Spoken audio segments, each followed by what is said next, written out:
한 주간 잘 지내셨습니까? 반갑습니다.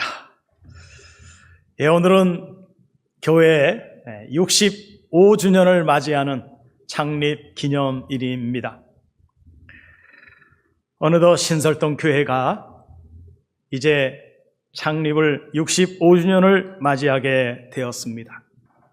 어떻게 보면 참으로 긴 시간 동안 이끌어주신 하나님께 깊은 감사와 영광을 올려드립니다. 또 이 시간까지 교회를 지키고 함께 하신 성도님들께 진심으로 감사를 드립니다. 오늘의 모든 영광은 하나님께 돌려드리고, 그리고 성도님들 모두 위에는 한량없는 하나님의 크신 은혜가 함께 하시기를 축원해 드립니다. 그래서 오늘 본문을 마태복음 16장에 있는 말씀으로 정해서 그 말씀을 중심으로 함께 은혜를 나누며 이 기념을 함께 동참하는 마음으로 말씀을 나누었으면 좋겠습니다. 오늘 본문에 앞서서 예수님께서 빌립보 가이사랴에 이르렀을 때 제자들에게 물어보십니다. 사람들이 나를 뭐라고 말하느냐? 그리고 너희는 나를 누구라고 말하느냐? 그래서 제자 중에 한 사람이 말합니다. 사람들이 예수님 당신을 엘리야라고도 말합니다. 또 어떤 사람은 어떤 선지자라고도 말하고, 또 어떤 사람은 예레미야라고도 말합니다.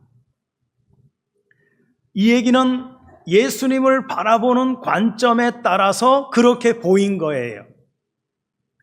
그러니까 그들의 말이 틀렸다고 말하는 게 아니라 사람들이 예수님을 볼 때에 그렇게 보여진 것입니다.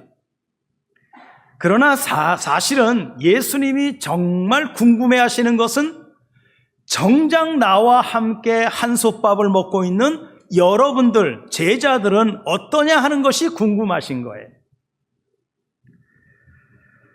이때 오늘 본문의 말씀을 보면 시몬 베드로가 대답하여 이르되 이렇게 외칩니다. 주는 그리스도시요 살아계신 하나님의 아들이십니다.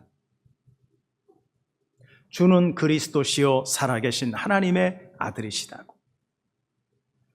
너희는 나를 누구라고 하느냐에 대한 정확한 답을 베드로가 한 거예요. 주님이 바라고 기대하는 정답이 오늘 나온 겁니다. 그래서 주님이 17절에서 이렇게 말씀하시는 거예요. 예수께서 대답하여 이르시되 바요나 시몬아 내가 복이 있도다. 이를 내게 알게 하니는 혈육이 아니요 하늘에 계신 내 아버지시니라.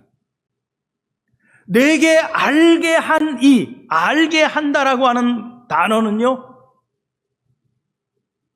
아포칼립시스라고 해가지고 계시했다 그 얘기예요. 하나님이 베드로로 하여금 그렇게 고백할 수 있도록 하나님께서 베드로에게 계시해 주셨다는 얘기입니다.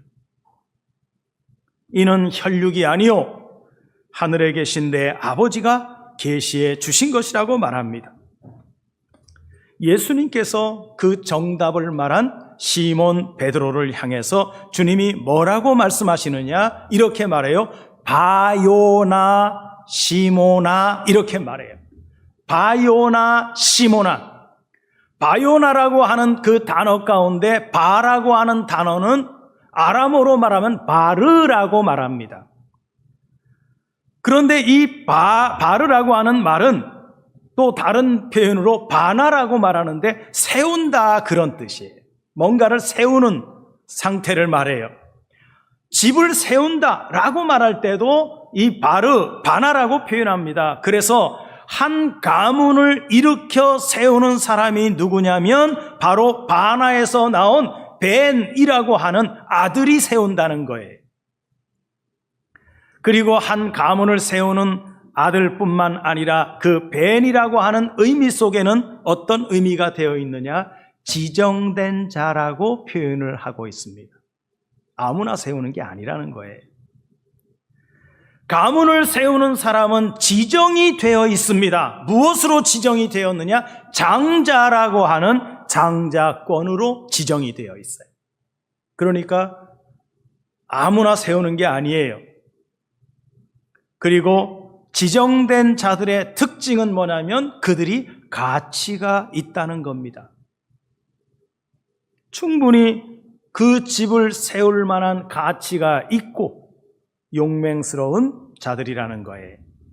그래서 이 바나라고 하는 의미는 아들, 가문을 세우는 사람, 뭐뭐에 지정된 사람을 말하는데 주님께서 오늘 이 시몬을 향해서 바요나라고 표현하고 있을 때에 시몬 베드로를 통해서 주님이 뭘 하시겠다는 거예요?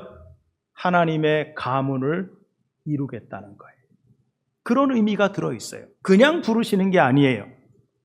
그리고 이어서 나오는 이름이 뭐예요? 요나가 나옵니다. 요나라고 하는 단어의 의미는요, 번성 또는 열정, 그런 의미가 있습니다. 예수님이 부활하시고 나서 제자들이 뿔뿔이 다 흩어졌어요. 베드로를 위시로 해가지고 이제 우리가 따라다닐 분도 안 계시고 우리가 뭐 할 건가? 옛날에 했던 직업이나 구하러 가자. 그래서 베드로는 어부의 직업을 하러 나는 물고기 잡으러 가네. 그러면서 갔어요. 그러고 나서 3일 만에 부활하시고 나서 예수님이 그 물고기 잡으러 간 베드로를 찾아오십니다. 그 장면이 요한복음 21장에 말씀하고 있어요. 15절 이하에 보면 그들이 조반 먹은 후에 예수께서 시몬 베드로에게 이르시되, 그때는 뭐라고 말씀하시는 줄 아세요? 요한의 아들 시몬아, 그래. 3번이나 묻습니다. 3번 똑같이 요한의 아들 시몬아, 내가 나를 사랑하느냐, 내가 나를 사랑하느냐 하면서 3번을 물어요. 여기에서는 요한의 아들 시몬으로 나옵니다. 고기를 같이 구워 잡수시고 난 다음에 요한의 아들 시몬아, 내가 나를 사랑하느냐, 이렇게 물어볼 때 3번 다 뭘로 부른다고요? 요한의 아들로 불렀다는 거예요. 그런데 오늘 본문에서는 뭐라고 말합니까? 바요나 시모나 이렇게 불러요. 지금 명칭이 달라요. 특별히 주님께서 왜 요나를 말씀하고 있을까요? 마태복음 16장 4절에 보면 악하고 음란한 세대가 표적을 구하나 그들에게 보여줄 표적은 요나의 표적밖에는 없다고 말씀하십니다. 표적을 구하는 자들이 나옵니다. 이들을 성경은 뭐라 그래요? 표적 구하는 자들을 악하고 음란한 세대라고 말씀하시면서 그들에게 보여줄 것은 요나의 표적밖에는 없다라고 말씀하시는 거예요.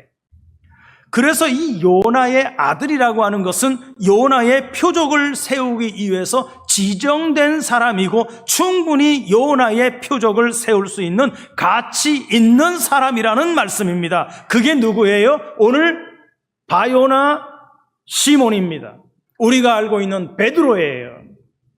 베드로가 이 사역을 감당할 수 있는 사람이라고 주님께서 지명해서 지금 그 이름을 불러서 말씀하고 있는 거예요. 여러분, 구약에 보면 선지자 요나의 아버지의 이름이 아미떼라고 나옵니다. 아미떼의 아들 요나, 이렇게 나와요. 이 아미떼라고 하는 단어는 에메트라고 하는 단어에서 온 건데 진리라는 얘기입니다. 결국은 아미떼의 아들이라는 말은 진리의 아들이라는 말과 같은 얘기입니다. 진리에서 요나가 나온 거예요. 그래서 요나는 진리의 성령으로 등장을 하는 겁니다. 진리의 성령 요나의 아들로 결국은 오늘 본문에 누가 또 등장합니까? 시몬이 나오는 거예요. 히브리어로 시몬은 듣는다, 들음, 그런 의미가 있어요. 우리가 이 말씀에 비추어서 볼 때 우리가 진리의 아들이 되기 위해서는 반드시 우리에게 뭐가 있어야 되냐면 들음이 있어야 된다는 거예요. 듣는 게 있어야 된다는 거예요. 믿음은 어디에서 시작된다 그래요? 들음에서 시작된다 그래요. 믿음은 그냥 믿음이 생기는 게 아니에요. 들어야 돼요. 그 들음이, 믿음이 내 안에서 과정을 통해서 구원으로 이루어지는 것입니다. 그래서 예수 그리스도의 뜻을 받들어서 교회를 세우는 자가 누굽니까? 바요나 시몬이라고 하는 겁니다. 이 시몬 베드로가요, 초대교회로 넘어오면서 상당한 일을 감당합니다. 사도행전 1장 15절에 보면 모인 무리의 수가 약 120명이나 되더라. 그때에 베드로가 그 형제들 가운데 일어나서 말합니다. 이 얘기는 뭐냐면 120명의 성도들이 모여있는 가운데 대표자가 누구라는 거예요? 베드로라는 거예요. 베드로가 그 사역을 감당하고 있는 존재라는 거예요. 14절에 보면 베드로가 11사도와 함께 서서 소리 높여 이르되 유대인들과 예루살렘에 사는 모든 사람들아, 이 일을 너희로 알게 한 것이니 내 말에 귀를 기울이라. 그러면서 그가 거기에서 설교를 하는데 어디에 말씀을 가지고 와 설교를 하냐면 요엘서를 가지고 와서 설교를 합니다. 설교를 얼마나 열심히 잘했던지 그 자리에 모여있는 사람들 3,000명이나 되는 사람들이 그 설교를 듣고 어찌할꼬 나는 죄인이로다 하면서 회개하는 세례를 받았다고 성경이 말합니다. 하나님 말씀을 증거할 때 회개하고 모여든 제자들의 수가 3,000명이 되었다고 합니다. 바로 이것이 베드로가 요나의 아들이라는 것을 보여주고 있으며 뿐만 아니라 내 교회를 세우는 자라고 주님께서 지금 지명해서 말씀하고 있는 것입니다. 여기서 우리가 하나 봐야 될 게 있어요. 그건 뭐냐면 창세기 11장에서 사람들이 모입니다. 모여가지고 뭘 하자 그러느냐. 자, 우리가 벽돌을 쌓자. 대를 높이 쌓아서 하나님처럼 돼보자. 그래서 이 바벨탑을 쌓기 시작합니다. 하나님이 위에서 가만히 내려다 보니까 이놈들이 이게 장난이 아닌 거예요. 가만 놔뒀다가는 하나님을 그냥 넘어뜨리려고 하는 그런 모습이 보이는 거예요. 자기들이 최고라고 하는.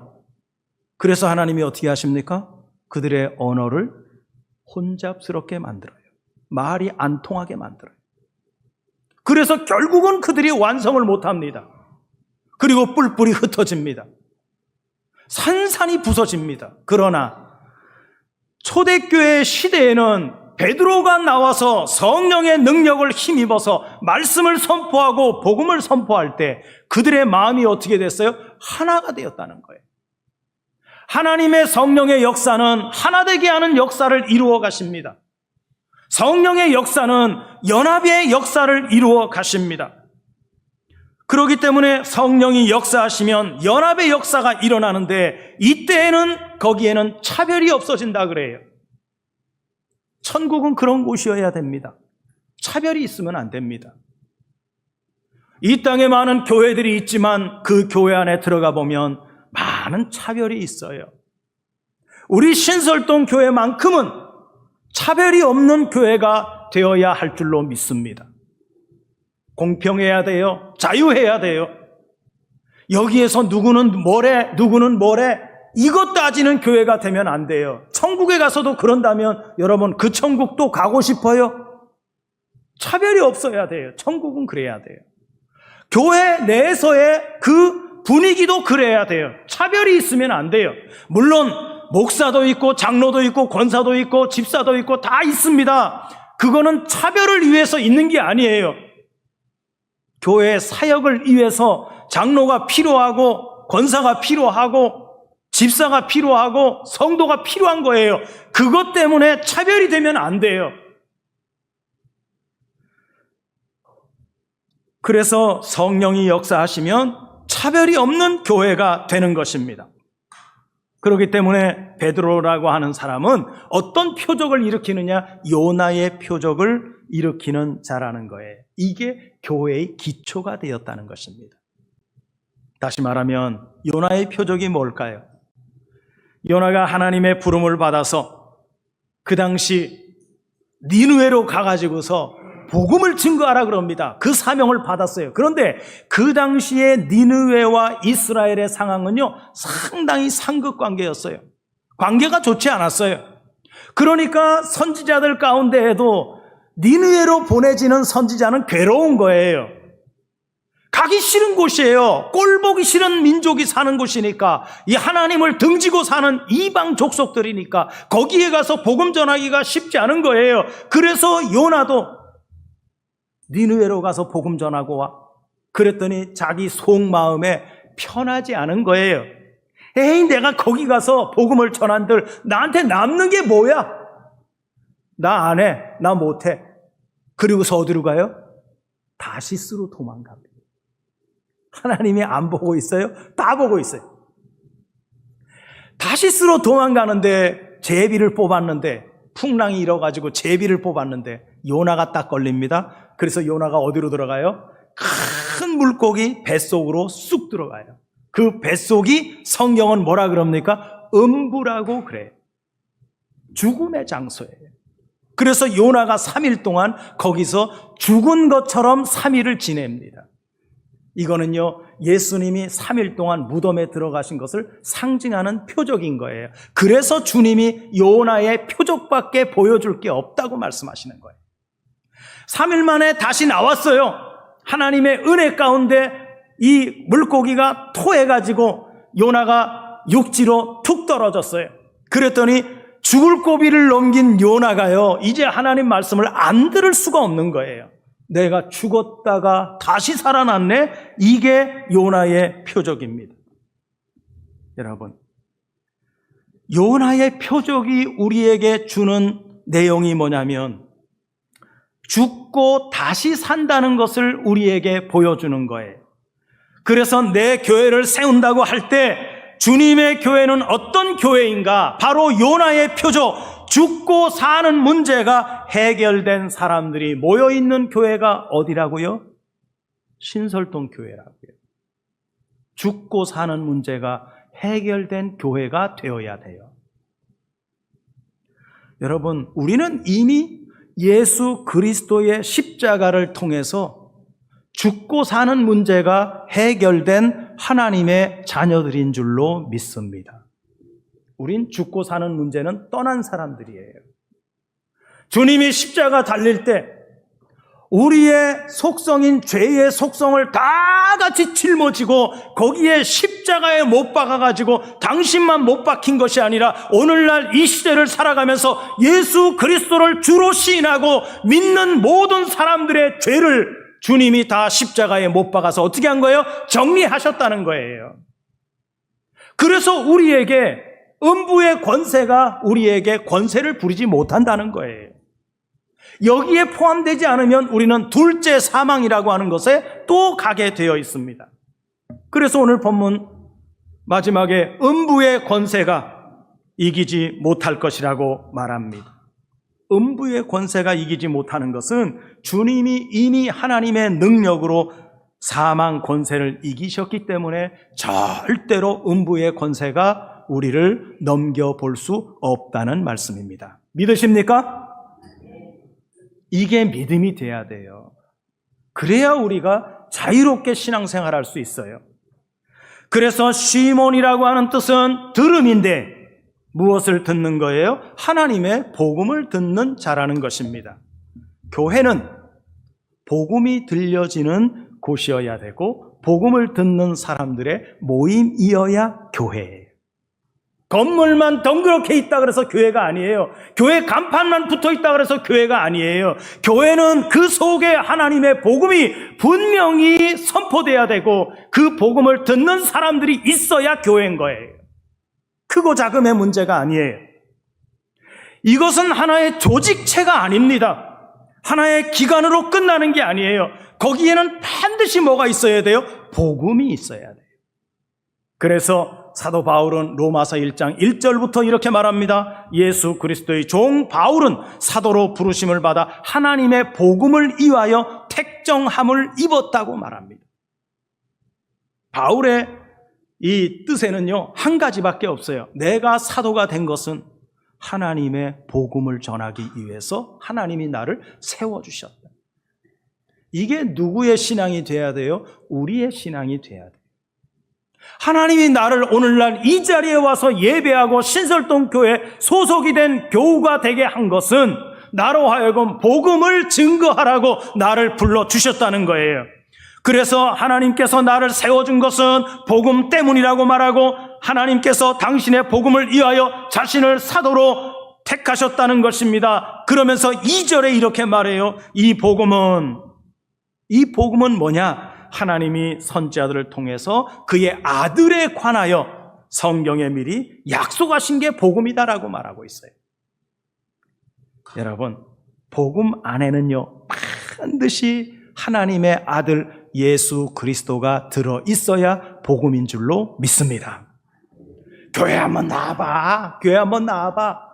전도하지만 아들 예수 그리스도가 빠져 있는 전도는 맹탕이에요. 안 돼요. 예수 그리스도를 반드시 집어넣어서 그 예수 그리스도 안에서 우리가 영생을 얻는다는 사실을 증거할 수 있는 우리가 되어야 됩니다. 이 아들은 예수라고 하는 독생자만을 이야기하는 게 아니라 히브리서 2장에서 나오는 다생자, 많은 예수 그리스도로 말미암아 말씀으로 말미암아 형제단 우리까지도 함께 포함하고 있는 이야기입니다. 오늘 본문 18절에 다시 보면 또 내가 내게 이르노니 너는 베드로라 내가 이 반석 위에 내 교회를 세우리니 음부의 권세가 이기지 못하리로다. 그래서 주님께서는 이 반석 위에다가 교회를 세운다는 거예요. 그래서 첫 번째 어디예요? 베드로의 신앙 고백 위에다가 교회를 세우는 거예요. 이 반석 위에 세워진 교회는 하나님의 교회에 속한 사람들은 살아계신 하나님께로부터 계시받은 것을 말할 수 있는 교회여야 돼요. 그래서 로마서 차원으로 말하면 부르심을 받은 사람들이라고 말하고 있습니다. 그리고 그 사람들은 하나님의 가르침을 받은 사람들이고 하나님의 가르침을 듣는 고백자들이라는 것입니다. 그 사람들의 특징이 뭔 줄 아세요? 그들의 입에는 항상 뭐가 나오는 줄 아세요? 주는 그리스도시요 살아계신 하나님의 아들이시니이다. 이 고백이 늘 나오게 되어 있는 것입니다.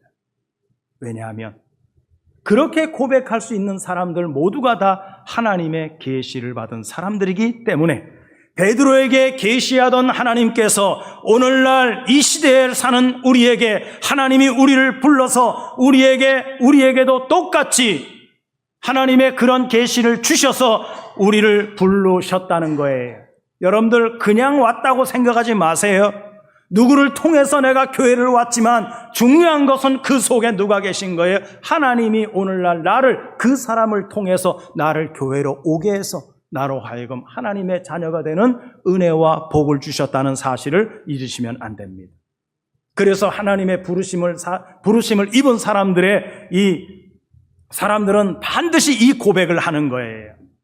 따라해 보세요. 주는 그리스도시요 살아계신 하나님의 아들이십니다. 아멘. 믿으시죠? 이게 하나님의 자녀의 입에서 나올 수 있는 고백이에요. 아무나 하는 거 아니에요. 아무나 하는 거 아니에요. 이게 하나님의 교회고요. 이 고백이 없다면 하나님의 교회가 아닙니다. 세상에 얼마나 많은 교회가 많아요. 그러나 그 안에 하나님의 아들을 신앙 고백하는 사람들이 있느냐 없느냐가 중요해요. 그래서 주님이 말씀하십니다. 이것을 너로 하여금 알게 한 것은 혈육이 아니다. 하나님이 알게 계신 것이다. 하늘에 계신 아버지, 그 하나님이 계시해 주신 그분이 너로 하여금 너의 입을 열어서 너로 하여금 고백하게 했다는 거예요. 사실 여러분 생각해 보세요. 하나님이 우리에게 계시해 주시지 않으면은요, 하나님을 우리는 알 수도 없고 예수 그리스도를 알 수 없습니다. 아무리 공부를 많이 해도요, 아무리 똑똑해도요, 하나님도 모르고 예수 그리스도도 모르게 돼 있어요.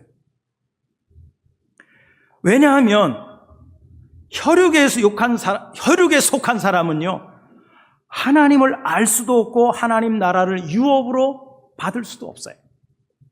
하나님의 아들 예수 그리스도 알 수 없습니다. 왜냐하면 그들에게는 하나님의 계시가 나타나지 않았기 때문이에요. 요한복음 1장 12절 13절에 보면 영접하는 자 곧 그 이름을 믿는 자들에게는 하나님의 자녀가 되는 권세를 주셨으니, 믿는 자들에게, 믿음이라고 하는 것은 내가 달라고 해서 내가 만들어내야지 해서 오는 게 아니에요. 하나님이 우리에게 믿음이라고 하는 것을 선물로 주실 때, 그 선물을 내가 영접했을 때 그때 믿어지는 거예요. 내가 똑똑해서 믿는다고요? 아니요, 여러분. 바울은 처음에 그가 회심하기 전에 똑똑하지 않은 사람입니까? 엄청나게 똑똑한 사람이에요. 그런데도 그들은 유대교에 소속돼 가지고서 믿는 사람들을 하나하나 잡아다가 구금을 시켰던 사람이에요. 바울이 똑똑하지 않아서 몰랐던 게 아니에요. 똑똑했어요. 세상적으로 엄청난 똑똑함을 갖고 있던 사람이에요. 그런데도 그리스도가 누군지 몰라요. 다메섹 도상에서 만나기 전까지 바울은 그런 사람이었어요. 사람은 두 종류의 사람이 있습니다. 하나는 혈통, 육정인 사람의 뜻으로 난 사람이 있고요. 또 하나는 하나님으로 말미암아 나아진 사람들이 있습니다. 세상 사람들은 이런 얘기하면 뭐 사람이 똑같이 뭘 달라 그럴 거예요.